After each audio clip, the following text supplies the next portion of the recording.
Bien, hoy vamos a hablar de los mecanismos de cohesión. Sin embargo, con carácter previo, es necesario contextualizar esta pregunta refiriéndonos a la unidad texto. ¿Qué es un texto? Pues bien, como ya hemos explicado en otras ocasiones, el texto constituye la unidad mayor de la lengua. ¿Por qué decimos unidad mayor? Porque siempre utilizamos esa metáfora de la lengua como un sistema que está formado por distintas piezas, como si fuese un juego de construcción de los niños pequeños, en los cuales nos encontramos con esos cubitos pequeños que por sí solos es cierto que tienen una forma, diríamos en lengua que tienen un significante, sin embargo carecen de significado y es totalmente necesario que los vayamos combinando con otras unidades mayores para llegar así a la unidad mayor, que es la unidad de texto. Repaso brevemente. Las unidades mínimas de la lengua, como todos sabemos, son los sonidos y su representación por medio de letras. En este caso nos fijamos, son unidades que tienen forma, son los cubitos sencillos del juego de construcción, tienen significante pero no tienen significado. Sin embargo, si yo juego con ellas, si yo empiezo a combinarlas, me encuentro ya con unidades mínimas que tienen significante y que tienen significado. Me estoy refiriendo en ese caso a los monemas. Los monemas en ocasiones se identifican con palabras, como es el caso de sol. Sin embargo, hay otras ocasiones en las cuales necesitan llegar a combinarse entre sí para formar palabras, como es el caso, por ejemplo, del término impresora. Las palabras, a su vez, se combinan en unidades que son capaces de desempeñar una función sintáctica en un marco superior, en el marco de la oración. Me estoy refiriendo a los sintagmas. Los sintagmas funcionan en oraciones, las oraciones habitualmente constituyen párrafos y los párrafos constituyen textos, pero cuidado, porque hay ocasiones en las cuales un simple enunciado constituye por sí mismo un texto, del tipo fuego en un determinado contexto, tiene una intencionalidad comunicativa, por ejemplo, el emisor lo ha emitido para advertirnos de una situación, para avisarnos, para llamar nuestra atención y además de esto se ha creado, como digo, con un fin determinado que es comprensible y que suscita una respuesta por parte del receptor. Ahora bien, no basta con definir la unidad texto aludiendo a ella como la mayor unidad de la lengua, sino que además es también totalmente necesario justificar que un texto es texto aludiendo a las propiedades que tienen que tener los textos. Bien, sin liarme más, pasamos ya directamente a abordar cuáles son esas tres propiedades que todos conocemos bien. Esas tres propiedades son la adecuación, la coherencia y la cohesión. Comenzamos por la adecuación. ¿Cuándo decimos que un texto es adecuado? Un texto es adecuado cuando se ajusta a los elementos que componen el acto comunicativo, es decir, cuando se ajusta a quiénes son mis receptores, si hay una relación de jerarquía o de conocimiento mutuo previo o no, se está también adaptando a cuál es el mensaje que vamos a transmitir. Por supuesto, estamos valorando también cuál es el canal, no es lo mismo o no utilizamos, mejor dicho, la lengua de la misma manera si utilizamos un canal que otorgue perdurabilidad, como es por ejemplo el caso del papel, que si utilizamos un canal en el cual el mensaje se esfuma, se diluye, como es el caso del aire.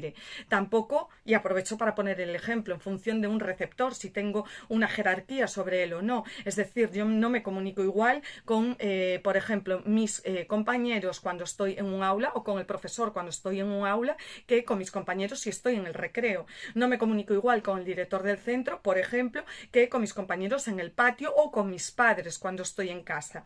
Es decir, voy progresivamente en función del conocimiento que yo tengo del código, haciendo una selección del código, voy adecuándolo, valga la redundancia, a diferentes factores de manera inconsciente, porque nosotros antes de participar en un acto comunicativo no nos paramos a pensar quién va a ser el receptor, cuál va a ser el canal, cuál va a ser el mensaje, no hacemos eso. Es decir, automáticamente el conocimiento del código como conjunto de signos y las reglas para combinarlos lleva asociado también un conocimiento del contexto en el que se usa este código, es decir, un conocimiento de la pragmática y que permite que de manera prácticamente inconsciente yo sepa perfectamente moverme entre un registro formal o informal o incluso un registro más formal o más informal con términos medios e incluso entre un nivel de la lengua desde el medio estándar, que es el cual yo aprendo en la escuela, hacia un nivel culto o hacia un nivel vulgar y cuanto menos me permite, por supuesto, identificarlos.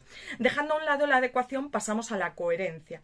La coherencia siempre la definimos como un ente abstracto. De hecho, cuando yo pongo ejemplos del tipo, mira una foto, me pica una pierna, está lloviendo, hay un coche azul, ¿quién eres tú? Os pregunto, ¿este conjunto de secuencias que acabo de proferir constituyen un texto? Y todo el mundo me dice inmediatamente, no, no es un texto.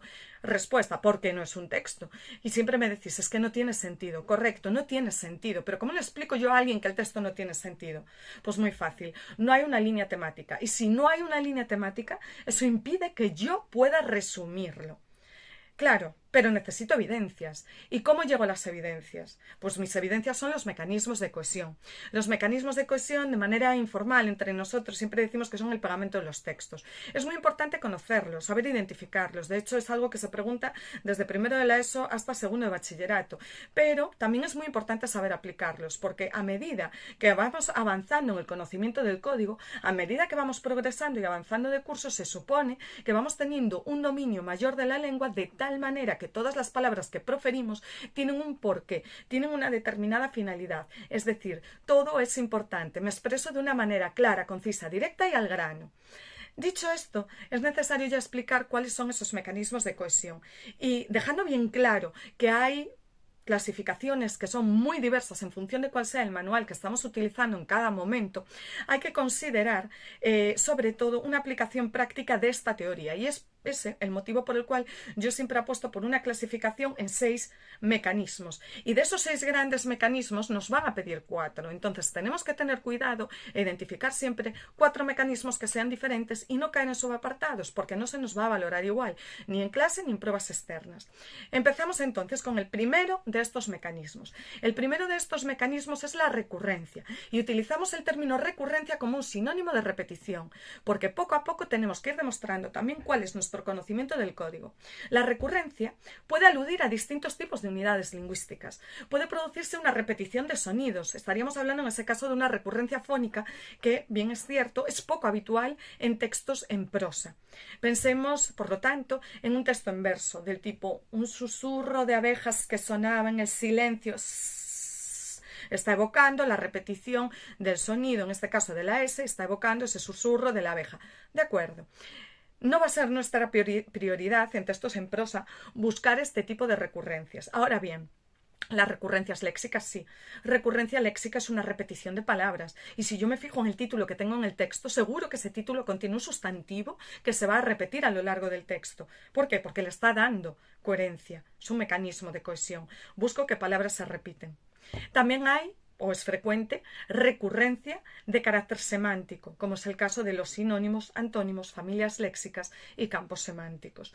En cuanto a estas relaciones semánticas, tengo que hacer una precisión aquí, una aclaración, mejor dicho, porque hay un fallo que estoy identificando de manera recurrente. Si nosotros buscamos sinónimos y antónimos, tenemos que tener mucho cuidado en el sentido de qué clase de palabra es aquella que estamos seleccionando. Es decir, si yo busco un sinónimo de casa, tengo que encontrar un sinónimo que pertenezca a la misma categoría gramatical, esto es, que sea también un sustantivo. Un sinónimo de casa sería hogar, porque ambas palabras son sustantivos, como acabo de decir. Cuidado con esto y no nos metamos en líos. Como digo, si vamos a coger un ejemplo de cada uno de los 6 mecanismos, vamos a la recurrencia léxica, que son repeticiones de palabras, y sabemos que ahí no hay lugar a error. En cuanto a la recurrencia sintáctica, hay que tener en cuenta que es poco frecuente, del mismo modo que sucede con la recurrencia fónica. Sin embargo, es cierto que hemos trabajado en estos últimos días un texto en el que se veía de manera muy evidente en el caso de 2 oraciones que comenzaban con un por eso y luego sujeto, verbo, predicado, por eso, otra vez sujeto, verbo, predicado. ¿Y por qué se hace esto? Pues fundamentalmente como un recurso expresivo para llamar la atención por parte del receptor. Dejando a un lado este primer bloque, que es el que hace alusión, como digo, a la recurrencia, tenemos que pasar a un segundo mecanismo de cohesión. Es la sustitución, y la sustitución se produce por anáfora o bien por catáfora. La anáfora, como su nombre indica, hace referencia a pronombres que recogen un referente que ha sido mencionado con anterioridad.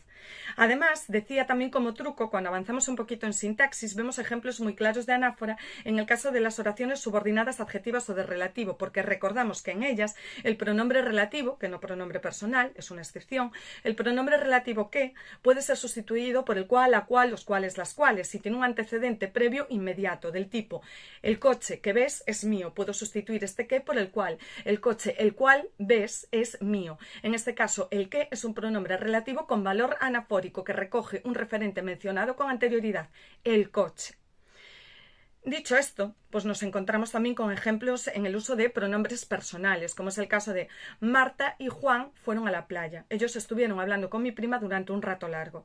Ese ellos se refiere a Marta y Juan, por lo tanto está recogiendo también a unos referentes que han sido mencionados antes. En el caso contrario, vamos a referirnos a las catáforas. En las catáforas el pronombre avanza, un referente que se va a concretar posteriormente. Te lo dije, 2 puntos. va a llover. Ese lo, que es un pronombre personal de tercera persona con género neutro, ¿a quién se refiere? ¿O a qué se refiere en este caso? A lo que yo te he dicho, y es que iba a llover. Bien, es sencillo, pero sobre todo encontrar anáforas. No perdamos el tiempo buscando catáforas. Y en el caso de las anáforas, centrémonos, si dominamos un poquito de sintaxis, en el uso de pronombres relativos. Va a ser bastante sencillo. Fijémonos en ese que podemos sustituir por el cual, y el antecedente será el sintagma nominal previo. Funcionará, por lo tanto, como antecedente referente. Importante el truco para así ir de una manera muchísimo más ágil. El tercero de los mecanismos que vamos a comentar es el mecanismo de la elipsis. La elipsis consiste en la omisión, en la elisión del fragmento de una oración o de una secuencia o de algún sintagma, porque se puede deducir, desprender, intuir, inferir como término lingüístico en el propio contexto. Pues del tipo, Juan aprobó el examen, punto y coma, Ana, coma, también. ¿Qué es lo que le pasó a Ana? Ana aprobó el examen igual que Juan, pero yo no repito el verbo aprobó, ni siquiera el complemento directo, el examen, porque lo puedo deducir a partir del contexto. Es habitual, y sobre todo, ¿con qué palabras es habitual? Pues con los pronombres, es decir, con aquellos pronombres que funcionarían como sujetos y que se pueden inferir o que son irrelevantes y por eso en el contexto se ha mencionado una vez y no se vuelven a mencionar más. Buscamos verbos, nos fijamos bien a ver si tienen sujeto o no. Si no tienen sujeto es porque se ha omitido, se ha elidido. Son ejemplos de elipsis. Dejando la elipsis a un lado, pasamos al siguiente mecanismo de cohesión. Me estoy refiriendo ya al cuarto. El cuarto es la deixis, el uso de deícticos. La deixis gira en torno a elementos de la lengua que pueden ser pronombres, pero sobre todo determinantes, verbos, que van a concretar su significado a través del contexto. Y el ejemplo más claro es el siguiente. Si yo digo yo, el referente soy yo, pero si tú dices yo, el referente eres tú. Si yo digo yo, ese yo no es el mismo yo material y físico que si tú dices yo. Bien, este ejemplo que tantas veces pues menciono en clase y que puede parecer un poco engañoso o capcioso, no lo es cierto. Yo va concretando su valor a lo largo de diferentes contextos. Igual que si digo te veo luego ahora que son las 7 de la tarde, ese luego será a las 9 de la noche, pero si te lo digo a las 9 de la mañana, el luego será más inmediato, más próximo a las 9 de la mañana. Las deixis giran en torno a 3 tipos de palabras y por lo tanto en torno a 3 tipos por su valor semántico. Hay una deixis de carácter personal que identificamos perfectamente a través de las desinencias de los verbos, del tipo cantamos, bueno, pues está aludiendo a una primera persona de plural, nosotros, o bien a través de los determinantes como los posesivos, mi casa, ese mi se refiere a mí, personal, ya digo.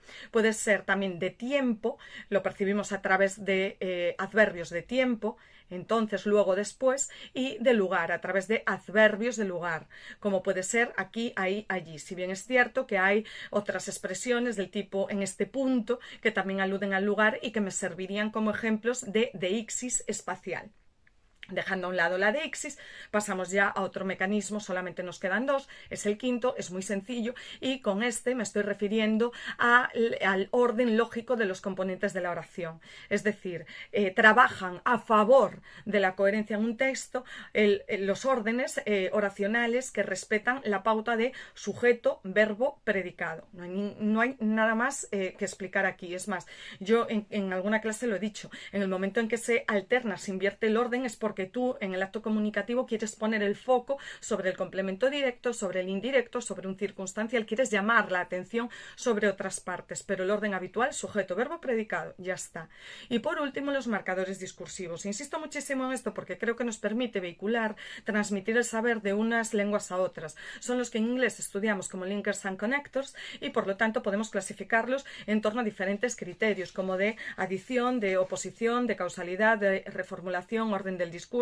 Son fórmulas que identificamos habitualmente al inicio de una oración y que van separadas del resto de la oración por una coma. Fórmulas del tipo en primer lugar, en segundo lugar, para empezar, para concluir, por un lado, por otro lado. Esto es decir, bastante sencillo, valga la redundancia, encontrarlas. Entonces, tal y como explicaba en las diversas clases, si yo pregunto por diferentes mecanismos de cohesión en un texto y si pido 4, si no pido los 6, lo más sencillo es que nos vayamos directamente a por recurrencias de carácter léxico, lo más sencillo y lo más garantista para obtener 3 puntos, pues sería la recurrencia de carácter léxico. Si me voy a por la sustitución, por supuesto, sería a por anáforas, pasaría a por ejemplos de elipsis y, por supuesto, orden lógico de las palabras en la oración o incluso marcadores discursivos, son los más sencillos. Y nada más, si hay cualquier duda, pues como siempre en comentarios en clase.